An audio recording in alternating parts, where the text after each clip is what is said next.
Assalamualaikum warahmatullahi wabarakatuh. Halo semuanya, pada kesempatan kali ini kami akan mempresentasikan materi mengenai modus logika informatika. Materi ini sangat penting karena logika merupakan dasar dalam berpikir sistematis, terutama dalam dunia komputer dan informatika. Dalam kehidupan sehari-hari, kita sebenarnya sering menggunakan logika tanpa sadar. Misalnya saat mengambil keputusan atau menarik kesimpulan dari suatu kondisi. Nah, modul yang akan kami jelaskan ini adalah bentuk formal dari proses tersebut. Kami akan membahas berbagai jenis modus atau aturan penarikan kesimpulan yang digunakan untuk menentukan apakah suatu argumen valid atau tidak. Modus dalam logika informatika adalah pola penarikan kesimpulan yang digunakan untuk menghasilkan pernyataan baru dari premis-premis yang sudah diketahui. Modus disebut juga sebagai rule of inference. Aturan ini membantu kita untuk menilai apakah sebuah kesimpulan itu logis dan benar berdasarkan data atau informasi sebelumnya. Dalam informatika, modus digunakan dalam banyak hal, seperti pengambilan keputusan dalam algoritma, validasi kondisi dalam pemrograman, proses inferensi pada sistem pakar, hingga analisis logika dalam kecerdasan buatan.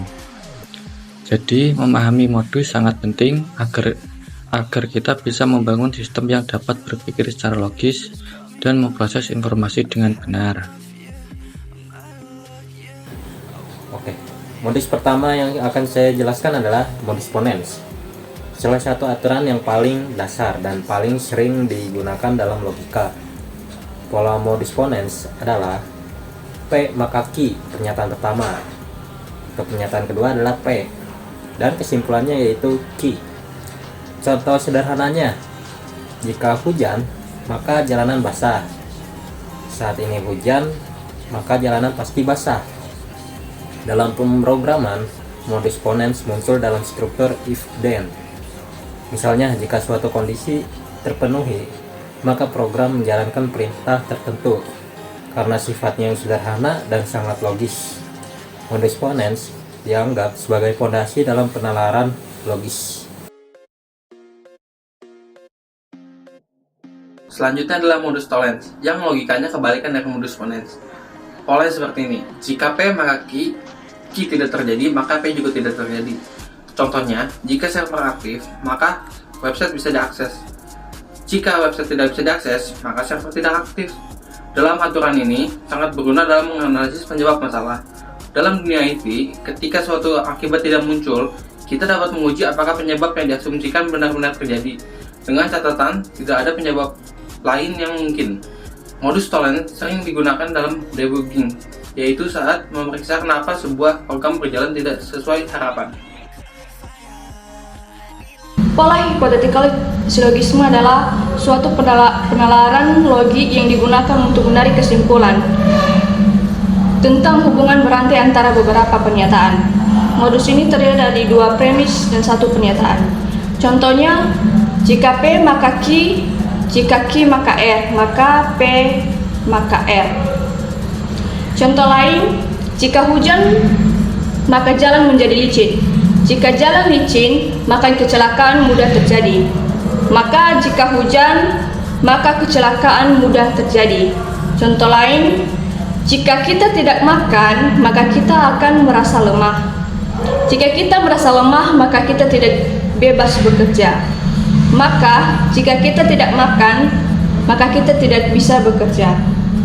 Karakteristik dari hypothetical syllogism adalah menggunakan kata jika untuk menghubungkan pernyataan, menggunakan modus maka untuk menarik kesimpulan, berfokus pada hubungan berantai antara pernyataan. Kegunaan hypothetical syllogism: 1. Menganalisis hubungan sebab akibat dalam suatu proses. 2.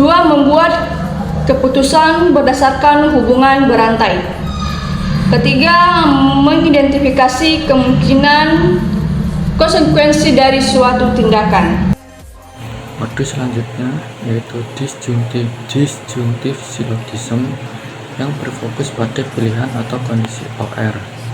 Polanya adalah P atau Q. P tidak benar maka Q benar. Contohnya, sistem komputer ini 32 bit atau 64 bit. Jika bukan 32 bit, maka pasti 64 bit.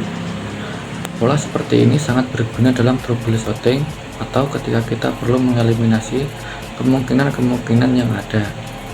Ketika satu kemungkinan tidak cocok, maka kemungkinan lainnya yang menjadi solusi yang benar. Disjunctive syllogism membantu dalam mempersempit pilihan secara logis.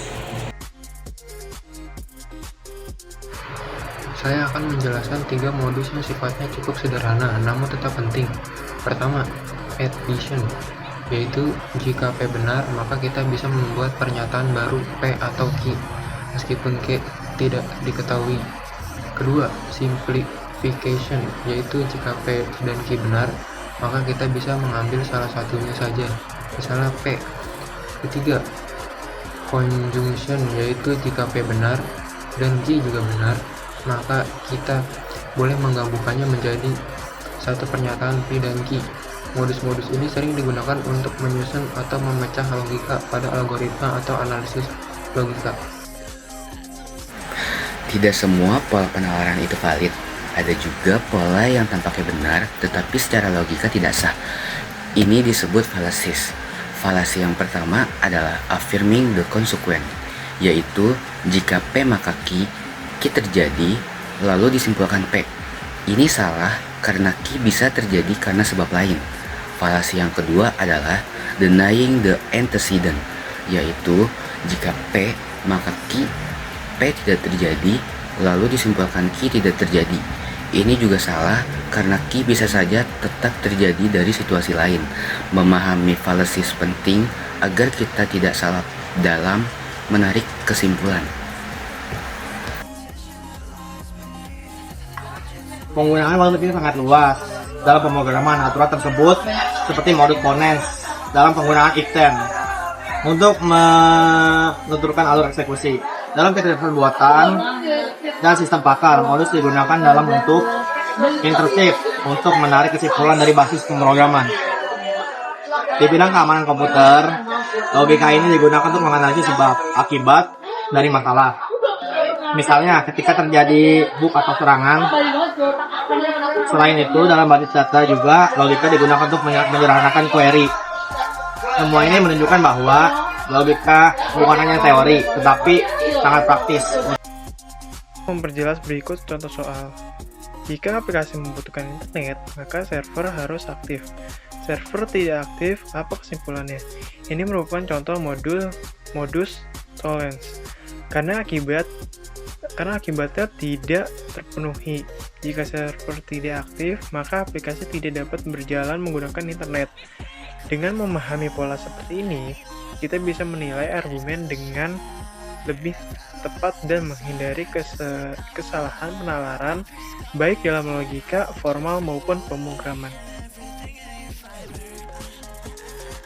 Sebagai penutup, dapat kita simpulkan bahwa modus logika adalah aturan-aturan yang penting yang membantu kita menarik kesimpulan secara valid dan terstruktur. Dalam dunia informatika, penggunaan logika sangat kuat, mulai dari pemrograman, desain algoritma, hingga kecerdasan buatan. Dengan memahami berbagai jenis modus, kita bisa berpikir lebih kritis, menganalisis masalah dengan lebih terarah, dan membuat keputusan yang lebih tepat. Terima kasih telah menyimak presentasi kami. Semoga materi ini bermanfaat.